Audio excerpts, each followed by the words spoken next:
Hi, I'm Carissa Véliz. I'm an associate professor at the Institute for Ethics in AI at the University of Oxford and the author of Privacy is Power, and you're listening to Firewalls Don't Stop Dragons.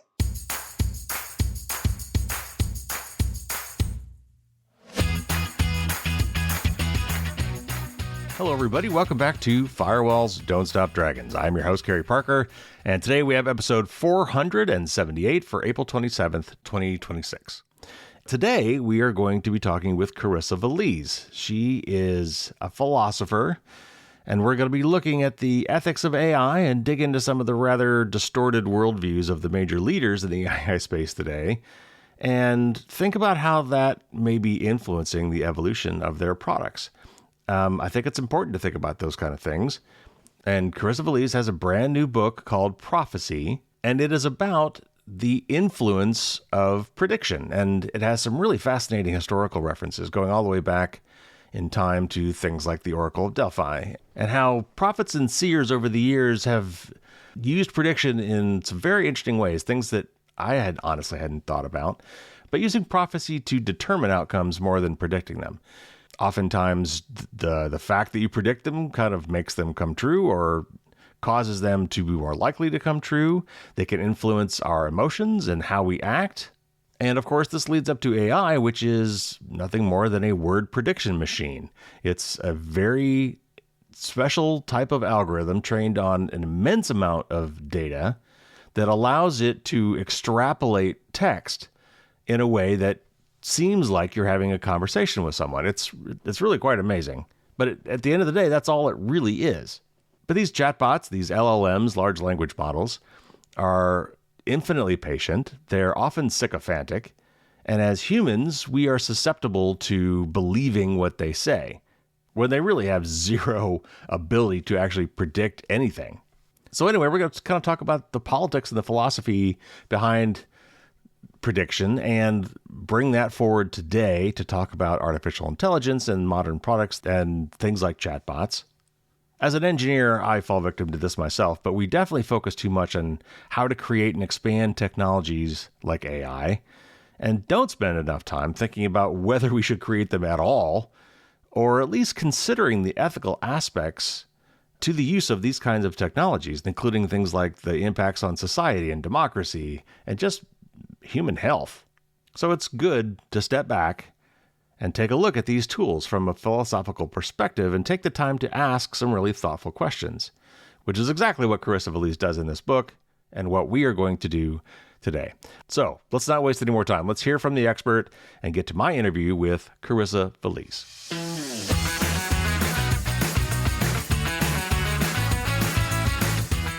Carissa Véliz is an associate professor in philosophy at the Institute of Ethics of AI and a fellow at Hertford College at the University of Oxford and a board member at the Proton Foundation. She's a popular keynote speaker, and she advises companies and policymakers around the world on privacy and the ethics of AI. She's the author of a highly acclaimed, one of my all-time favorite books, Privacy is Power, and she just published a new book called Prophecy, Prediction Power and the Fight for the Future, From Ancient Oracles to AI. Welcome back, Carissa. Thank you for having me, Carrie. Oh, I cannot wait. This is so cool. I just got done reading the book, and there's some great stuff in there that we're going to talk about today. But I want to start off by kind of setting the background. Like, the scale and speed with which AI has entered the marketplace has just been astounding. And the massive quantities of money and resources that have been spent on training AI models and now running those models is surely unprecedented in all of human history for any new technology. But LLMs, large language models, and their ilk are unlike many other inventions in that their functioning is kind of opaque and almost mysterious in that way, to which human beings are uniquely susceptible, I think. So in your book, you lay out the historical record of our desire to know the future and how prophets and seers and their politically powerful patrons have used this against us. While there's obviously more benign forms of prediction like forecasting the weather, you point out that historically prophecy, be it mystical or data-driven, has often been used to determine the future, not just predict it. So let's start with that. Could you give us some examples of that? Yeah. So essentially, we're very anxious creatures. We're smart enough to know that a lot of things can go wrong. And that makes us wonder about the future. And it pushes us to want to ask for answers to experts of all kinds, and experts that often call themselves experts in the future, even though nobody knows what the future holds. But one way to increase your chances of knowing what the future holds is to determine it yourself. So, for example, if I jail someone, it's pretty easy to know where they'll be tomorrow. And on that principle, even as back as the Oracle of Delphi, there are testimonies of how when someone very powerful asked something to the oracle and the Pythia, the priestess, answered something that wasn't quite convenient, there could be ways of changing that answer. If, for example, you gave another sheep to the priestess. And often in ancient times, you see how prophecies legitimize power. And in some cases, it's pretty clear that the prophecies come after the fact to legitimize the past. So that's another common power play. So, for example, Augustus was nobody, but once he's close to becoming emperor or becomes emperor, once greatness has been achieved, suddenly a prophecy of his greatness pops up and legitimizes his rule. And other examples include cases in which a seer tells someone that in order to prevent disaster, they have to kill a few senators. And so that person obviously was issuing a death sentence. And you might think, well, all right, maybe that's interesting, but it seems very far away from today. But when you think about it, when you abstract away from the mechanics of AI and you see how it's being used in the public sphere, you realize two things. One is that even if the technology is very different, the political function that it plays is essentially the same. And one of the reasons why looking into the past is interesting and insightful is because we don't believe in those predictive technologies anymore. And so the power plays become a lot more salient. But the other thing that is relevant is how the tech executives are also playing a political role that we've seen before, of whispering in the ears of leaders, much like astrologers used to do in medieval Europe.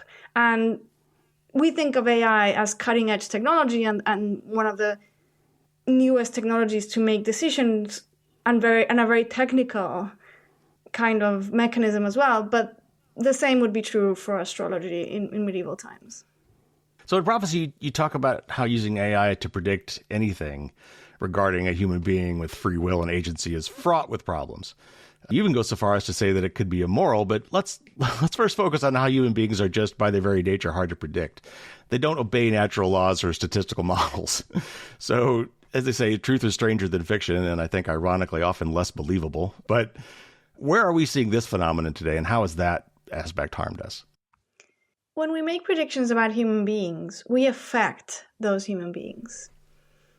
If I make a prediction about you, even if I don't tell you about it, but I tell other people, I modify the expectations those other people have about you, and they might treat you differently. So if I say, oh, Carrie's a super nice guy, and if you go for him to him for help, he'll help you out, that might encourage people to come and ask for your help. If I say, Carrie is a really kind of scary guy, and if I were you, I wouldn't go anywhere near him, it might affect whether people will approach you. But especially if I make a prediction about you and tell you about it, that might modify your own expectations. So for example, if I tell one of my students, I think you're going to do great in the exam, that might boost their confidence and make them do better. Whereas if I tell them, I think you're going to do really badly in this exam, just that prediction might be enough to undermine their confidence. And we are using AI all the time to make predictions about people. Whether we give people a loan or a job or an apartment is often based on machine learning algorithms. And even decisions about bail and sentencing and parole. Yeah. So we're essentially using predictions to determine people's freedom. And there is a question of whether, first, there's a question of whether these systems are accurate in any meaningful way. But even when they are, there is a further question of whether they are accurate because they're tracking something meaningful in the world, or because they are creating the reality they're purporting to predict. So, for example, with jobs, because this is a very common use of AI.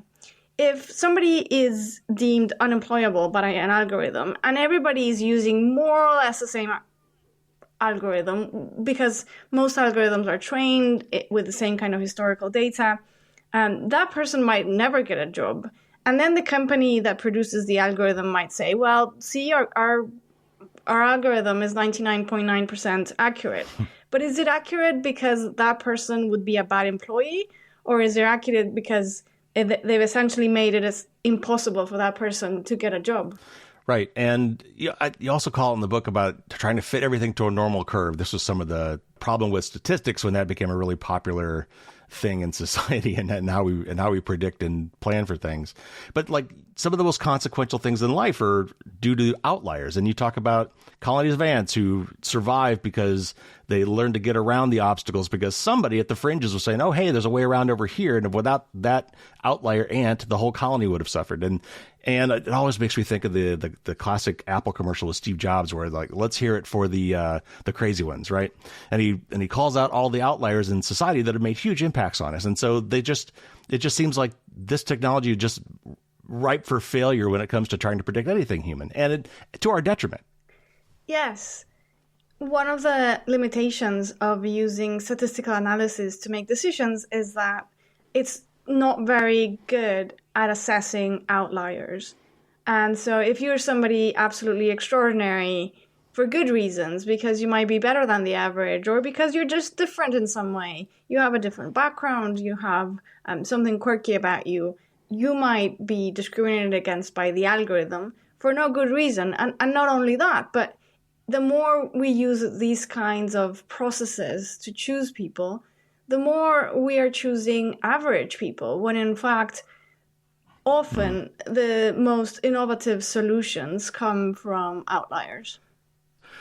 I think one of the most interesting points you make throughout the book is how prophecy, or even data-driven decision-making, and I put that in air quotes, which you guys can't see, but I'll tell you they're there, is often just a power play, that the act of the prediction actually can be coercive or deliberately self-fulfilling. How do you see this working in the realm of AI, and maybe compare that to some historical examples of where that's taken place? Well, for example, when I asked ChatGPT about the future of ChatGPT, it's very optimistic about it. And it tells me that large language models are going to go from being a daily productivity tool, which is already pretty optimistic, to probably becoming something like artificial general intelligence in a few years. This is not surprising. There is a financial interest in a company like OpenAI being very optimistic about AI. And it also attaches to their CEOs. So people like Sam Altman and Dario Amodei and others are very boastful about the powers of AI and are very optimistic about the future of AI in the sense that they think that it's going to be absolutely disruptive, and that it's just going to become better and better, and that it's going to be so powerful that it might do away with jobs, it might change the whole of society. And what we have to bear in mind is that there's a lot of marketing behind that it's not science, that it's not technology, or not only technology, that there are financial interests and there are power stakes. And if we compare that to the past, in a way, every business person uses this in their favor. Part of what makes a good business person good is that they sell you a vision of the future, and that they can be so compelling that people either buy into wanting that future or buy into fearing that future and believing it, and in both cases can contribute to fulfilling that self-fulfilling prophecy. So any example of good business people come to mind, but one is Henry Ford and his vision that the car would change the world. Now, a couple of interesting nuances is that, first, it could have been different in the sense that there was strong competition from electric cars, and the reason why electric cars didn't win that race was because the company that produced them was mismanaged in a way that had nothing to do with the technology. But the second, and that would have been very different for humanity in terms, for example, of climate change and our approach to petrol. But the second interesting thing is how even good business people, when they try to make a prediction that changes the world, can sometimes fail. And that sort of makes it obvious how a prediction is not a fact. Often it's a kind of wishful thinking. The person wants it to become true, but that doesn't necessarily become true. So one example is the Edsel car. This car was named after Henry Ford's son. Yeah. So it was projected to be the most successful car in the history of automation. And there were focus groups, there was deep research, and in a way, there was too much research because they wanted to include every feature that anybody could ever wanted.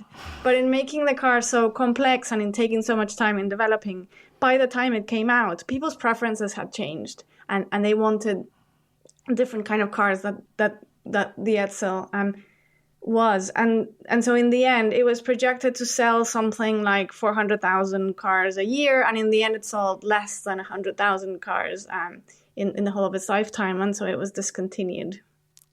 Well, you talked about people like Sam Altman, who's the head of OpenAI, and I forget the gentleman's name who's the head of Anthropic, but you mentioned him. And then there's people like Elon Musk and Peter Thiel and some of these other AI quote-unquote thought leaders.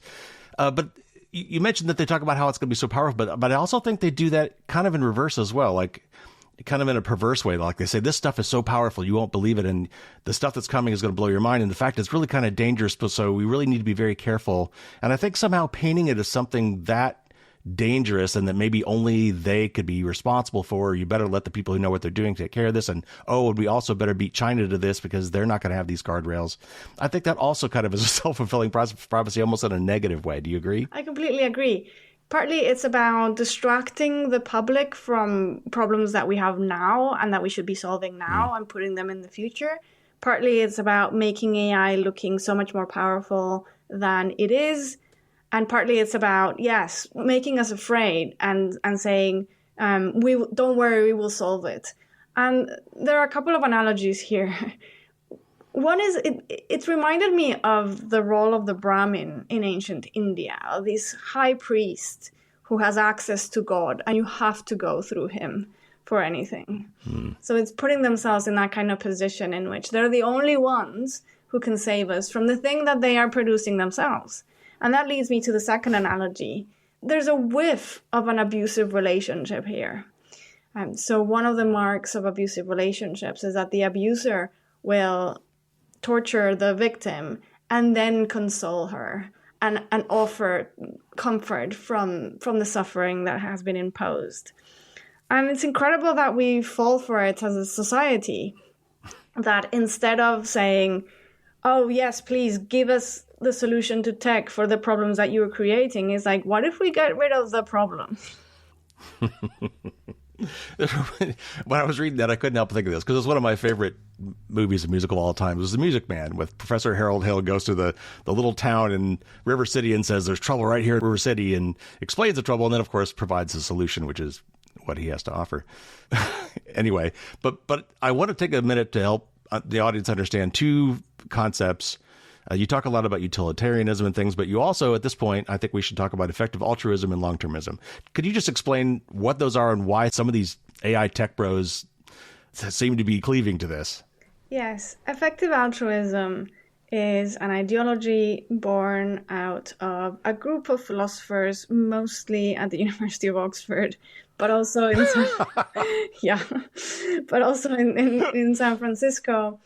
And it was a young group, mostly of boys, young men, who had the very intuitive idea that not only should we be altruistic, but that we should do it effectively. And of course, what's not to like, right?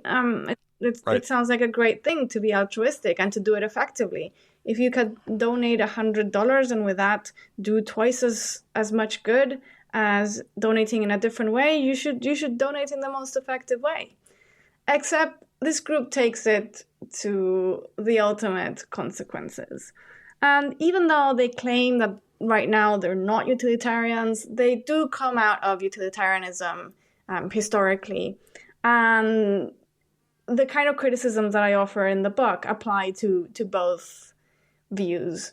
And utilitarianism is an ethical theory that roughly defends the view that we should maximize utility, and utility can be cashed out sometimes as well-being, sometimes as happiness, but that essentially doing what's right means doing whatever maximizes the good, however you want to cash out what's good. Mm-hmm.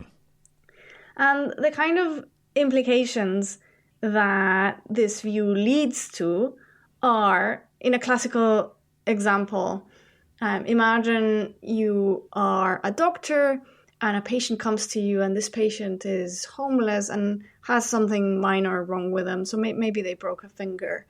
And you learn that this patient is quite a nasty person, that people don't like them, and that they don't have any family, and you have a sense that they don't contribute to society.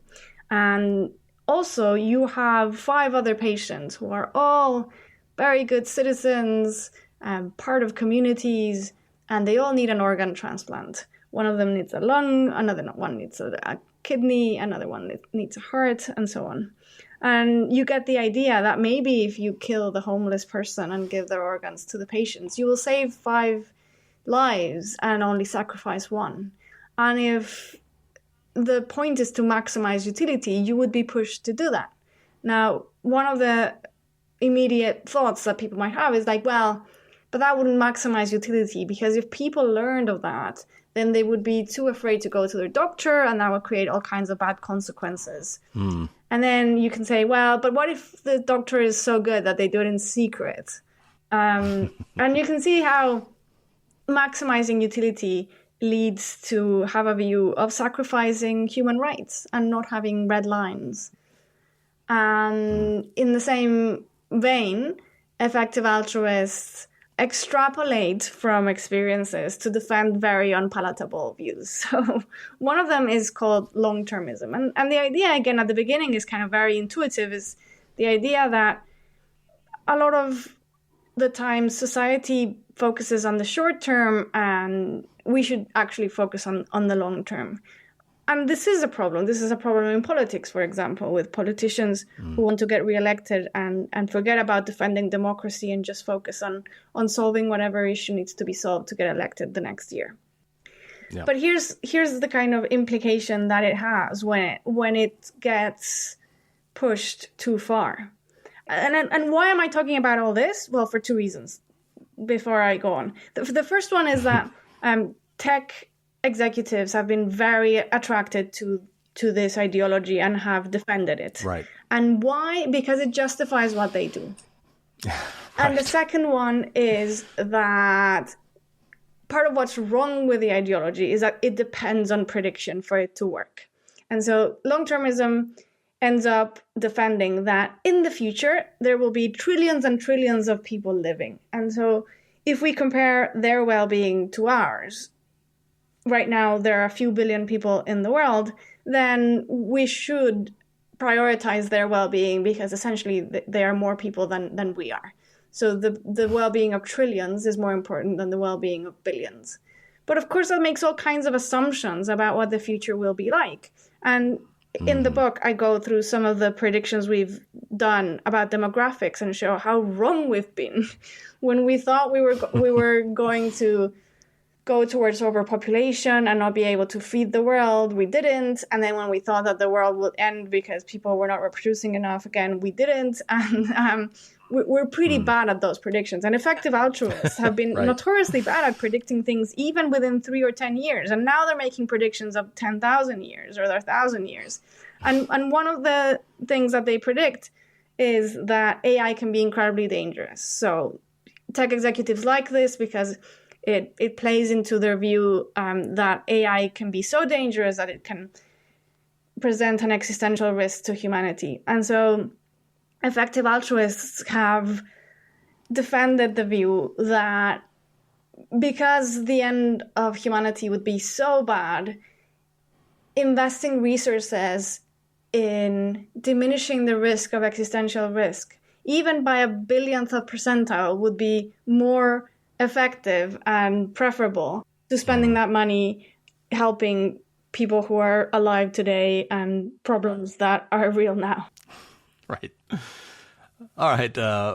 One more dip into some philosophy here, since you're a philosophy professor.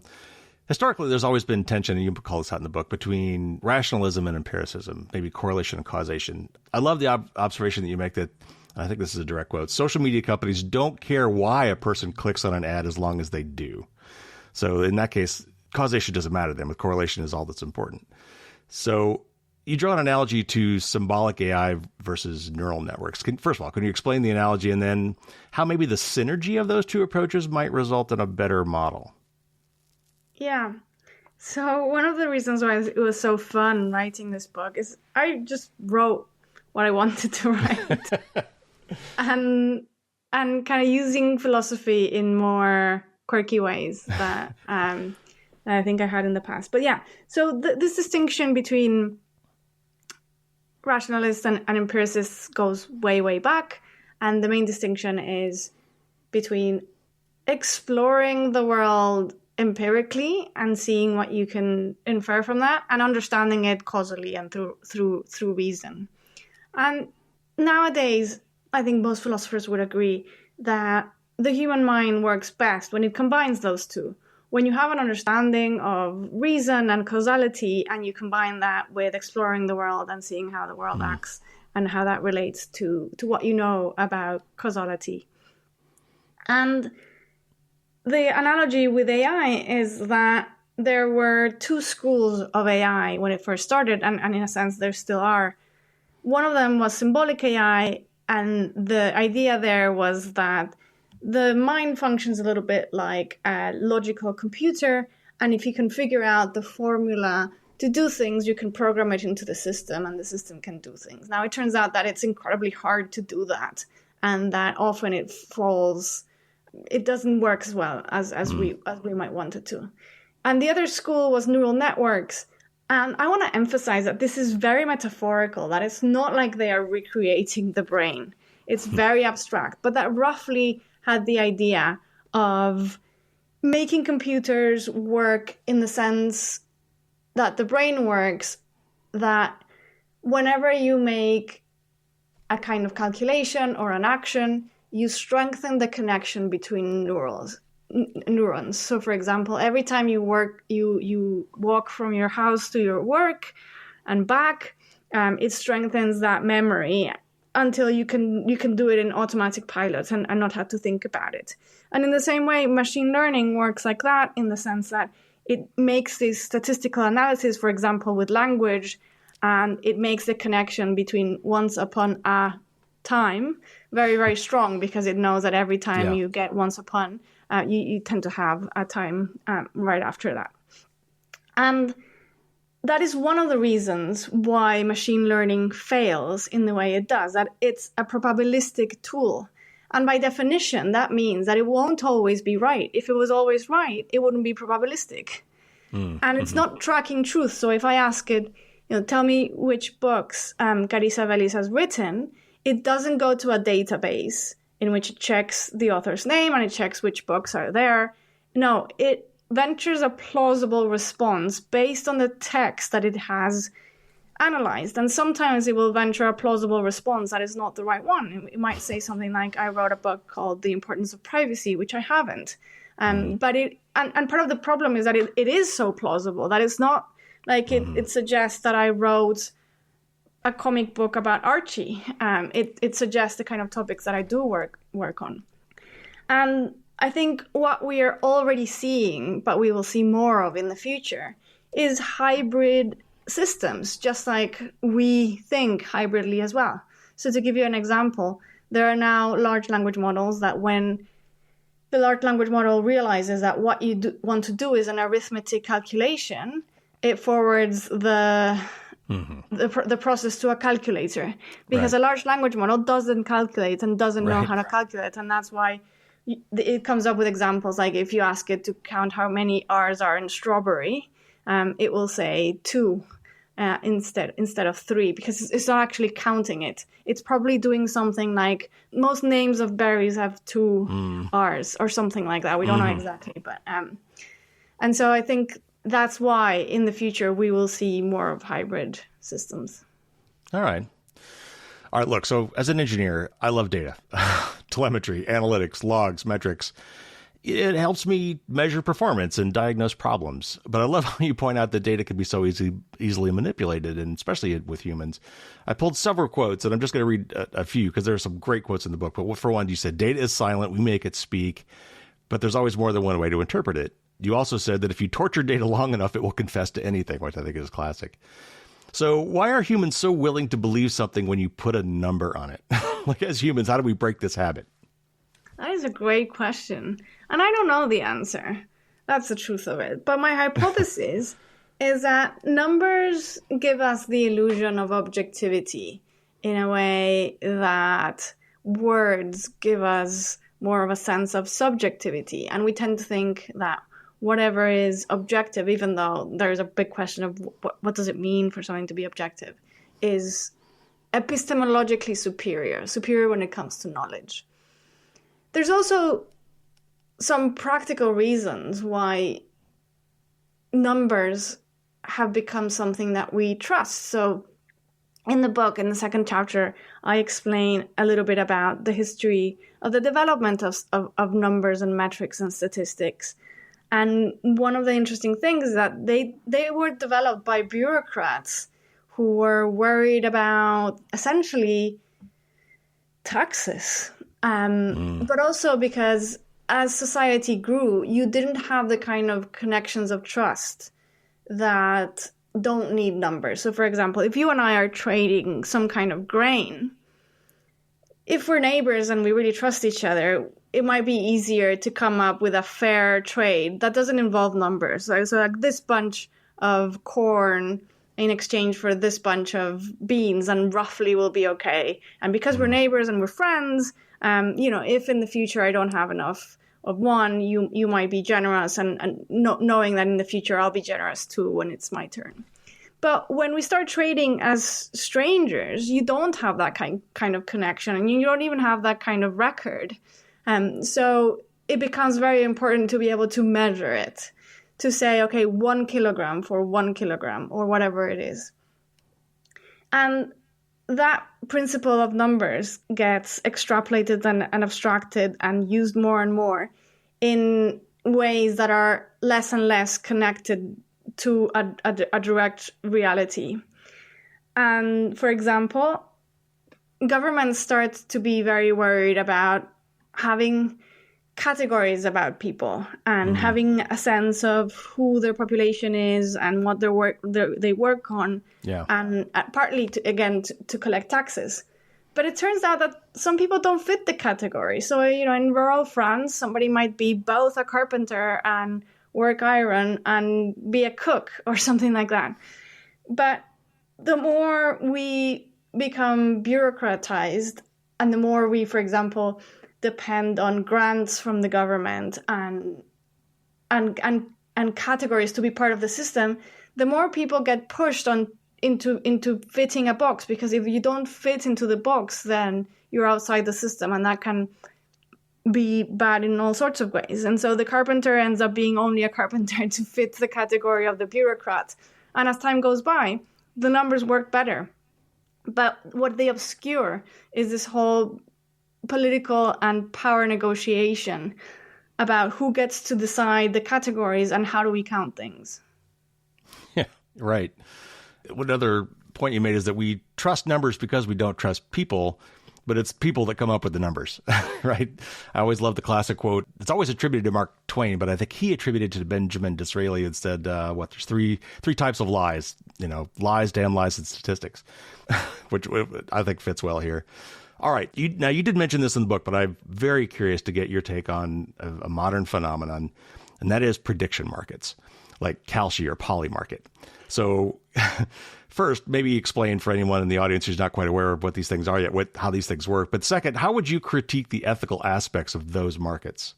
Yeah, I've been thinking a lot about prediction markets, and I wish I had included a section in the book, even though everything that I say in the book is just very straightforwardly applicable. Prediction markets are platforms in which people can bet on any prediction about the future. It can be about whether war will ensue, or whether one country will strike another, or whether a celebrity will be successful, or what Trump will say next, or anything in between. You can bet about any opinion about the future. And this is a market like this is, they couch this almost as like a financial, like you're betting on a stock future or something. You put money in, and if it pays off, you win. If it not, it's a really fine line between gambling and investing. But they try to couch it as investment. But yeah, anyway, sorry. But it is gambling because the difference between prediction markets and the stock market is that when you invest in a company in the stock market, as a citizen, you are contributing to capitalizing that company, to contributing with capital to that company. And that makes a difference to that company. And that makes it very different than something that is just essentially gambling. There is no contribution. And I think the argument to have prediction markets is something like they contribute society with knowledge, that when people bet, and if it's their money, they will try to get it right, and that gives us knowledge. But that it assumes a very naive view about prediction as a quest for knowledge, and obscures and ignores the whole issue about power, which is exactly what prophecy is about. Mm-hmm. And just as a parenthesis, I find it astonishing that we've used prophecy for so long, and there's so many books about forecasting, and there isn't one single book about power and ethics in prediction. I mean, I find that incredible. Anyway, I mean, other than prophecy, of course. I was going to say until now, right? Okay, so we're already seeing... I don't even have to make the argument for the ethical challenges. I can just cite the cases. So we've already seen politicians betting for themselves. So, of course, if you're a politician and you want to change public perception and make it look like you're going to be very popular, you bet on yourself. And if you have a lot of money, you can actually sway public perception. Or a super PAC that'll do it for you, yeah. We have seen content creators bet on things related to the show. So what will the influencer say tomorrow when there is an editor involved in that decision and making bets? We have seen accounts that look like insider trading because they were created hours before the strike on Iran, and they benefited. They earned about $1.2 million divided. And by the way, a lot of this is in cryptocurrency, so we actually don't know who did it. Yeah. And we have seen prediction markets offer money to journalists to cover their predictions. And then we have seen a group of strangers try to bully and threaten a journalist to get him to change a report about a strike, an Israeli strike, to make them win a bet retrospectively. So it invites foul play. Yes, absolutely.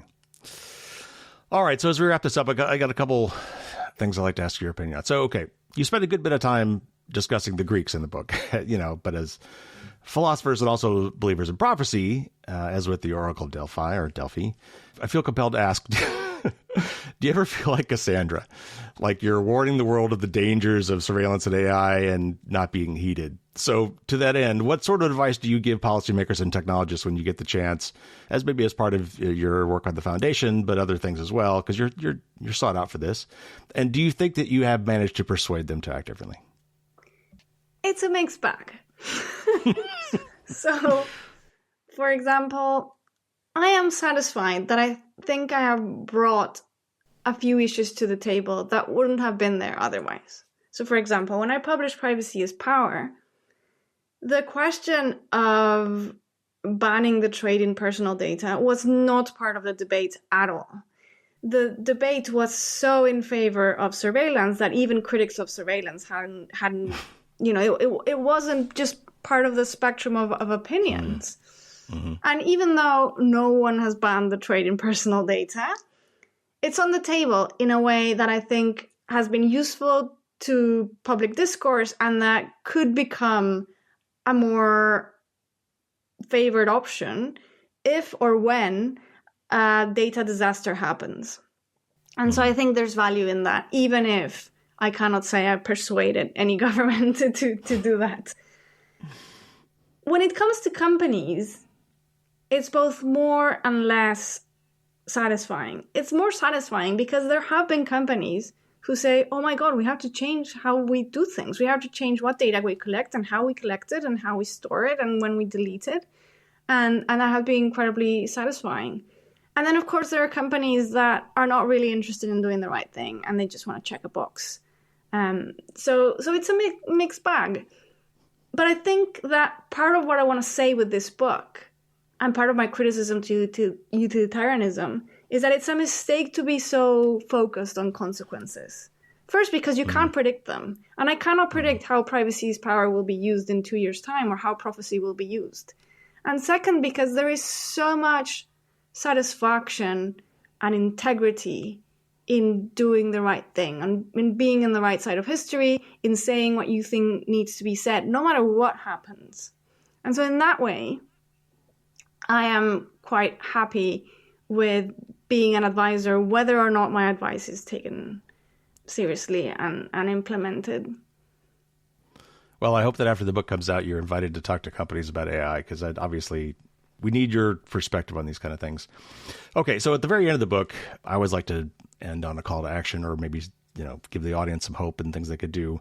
You call out several heuristics that we can use to protect ourselves from the seductive lure of predictions, like learning to recognize the difference between facts and predictions, and being more prepared and less afraid, generally trying to enhance our autonomy and increasing the chances of serendipity in our lives. So as we wrap up here, how can we be better prepared to deal with AI, improve our bullshit detectors, and live a life free of crippling fear and even insatiable desire?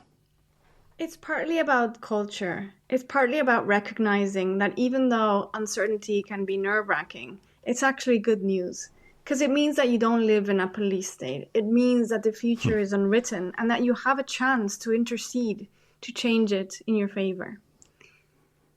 It partly has to do with becoming more critical about predictions, hearing them as predictions and not as facts, and asking questions.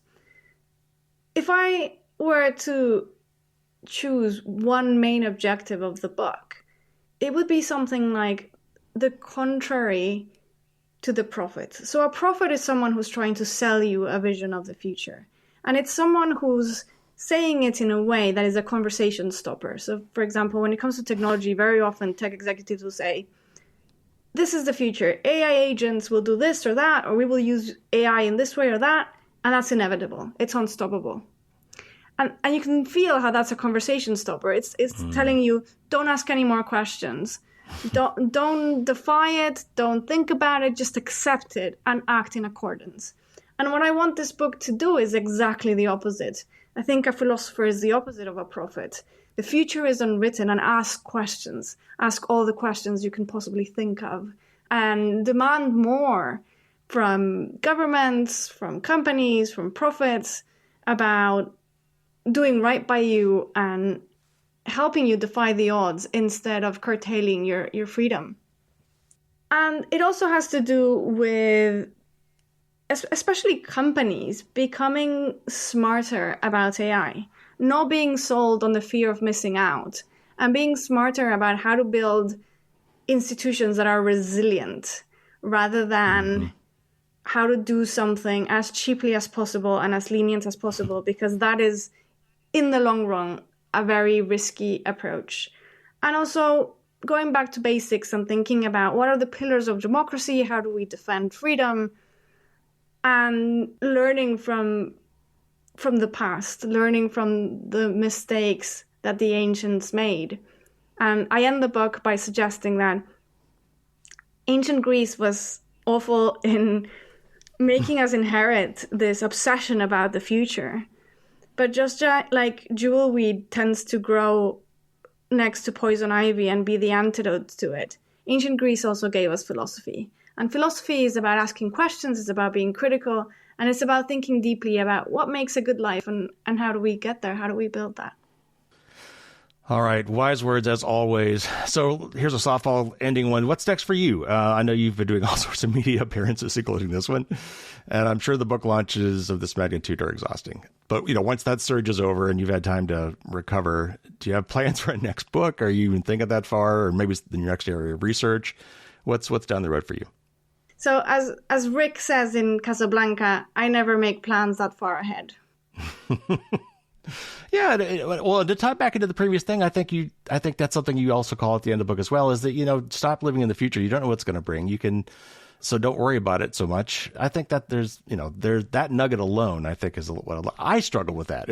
I'm sure a lot of people do. I think everyone struggles with it. But if we spend that energy that we spend worrying about the future in actually focusing on building the future or on building and enjoying the present, it would probably lead us to a much brighter future. When you talk about Epicurus too, which I think is great, like just appreciating the now and the people you're with, the friendships you have, good food, good wine, there's a lot to be said for that. And at the end of the day, when you're on your deathbed thinking back, those are the kind of things that are really going to shine through. Those are the things you remember, right? Exactly. It will have nothing to do with AI or any prediction about the future. It will have to do with the stuff of life. And the stuff of life is mostly analog. And it has to do with valuing ideals like beauty and justice and truth, and with building strong, sincere, and kind relationships with people around you. All right, Carissa, well, it's so good to have you back on the show. Thank you so much for writing the book and for coming back. It's been fantastic. My pleasure, Carrie. Thank you for having me.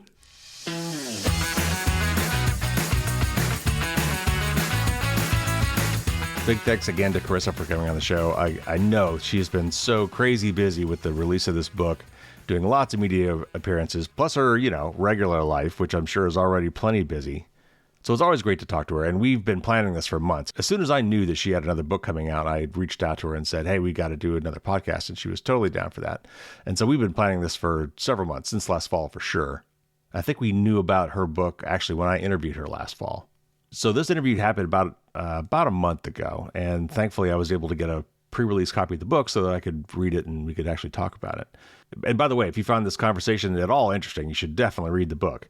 And I will also say that if you've never read Privacy is Power, that's an absolute must-read, and frankly, a book you should be considering gifting often. It's got a lot of really good points in it. Read it for yourself and you'll know what I mean. It's a great book. I'll just say again, I'm sure I've said this before, probably every time I've had her on the show, that I still think that every STEM curriculum, that's STEM, science, technology, engineering, mathematics, certainly in any college curriculum, should have a mandatory dedicated class in ethics, like we now have in the medical fields, which Carissa explained to us, and I didn't really realize this, wasn't always true. There wasn't always ethics in medical training classes, but now it's mandatory, and I think it should be mandatory in STEM classes as well. I've heard that at least in the US, they're trying to work that into the various classes, but I think there should be a dedicated class, and it should be mandatory. Anyway, a couple more points before we go here. Chris often talks about the power of the analog over digital in our lives, and I think it's a great way to kind of look at it. She's got a great TED Talk on this called The Power of Analog. I put a link to that in the show notes. She also had another recent one called How Privacy Can Save Your Life, another great TEDx talk. I put the link to that in the show notes. And I also thought one of the most interesting parts of the book was how she notes that the outliers in society, the ones who by definition are not predictable, and don't follow trends are often the ones who make the greatest contributions to society.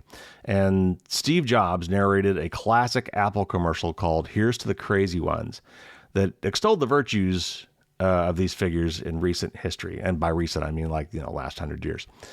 So it's well worth watching, especially if you've never seen it before. I put a link to that in the show notes as well.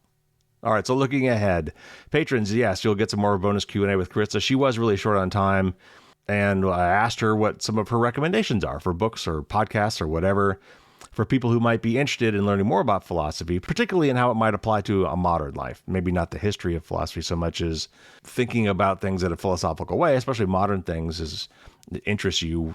I got some great recommendations from her on that. I also asked her about the relationship between science and philosophy. And she had a really interesting response to that. So patrons, you will be getting that bonus Q&A on Thursday as usual. All right, so looking ahead, we've got our interview with Cindy Cohn, the current but retiring director of the Electronic Frontier Foundation, the EFF. She is an amazing person and has had an amazing life. She also has a book called Privacy's Defender, where she kind of walked through a lot of the legal cases that she has fought. Some won, some lost over the years at her time with the EFF. And so she and I sat down and had a great talk. That will be the next interview. And after that, I've got a panel discussion with Jan Rosenfeld and Jody Daniels about employee surveillance. I've been wanting to talk about that, a dedicated interview on that for some time. So that's a good one that you're not going to want to miss. And I've got a lot of other great stuff in the pipeline. So if you have not subscribed, please do, and then you won't miss any of that. All right. That'll do it for this week, everybody. Take care, stay safe out there, and until next time, as always, don't get caught with your garbage down.